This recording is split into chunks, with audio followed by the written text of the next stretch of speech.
दोस्तों इस मशीन में प्रॉब्लम है कि ये मशीन चल नहीं रही है।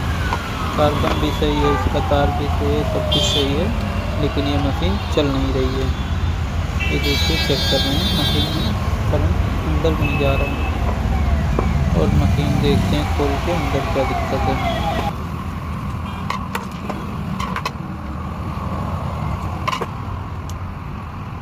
कार्बन अच्छे से नहीं पकड़ रहा था, इसका होल्डर शायद इस मशीन का होल्डर खराब था।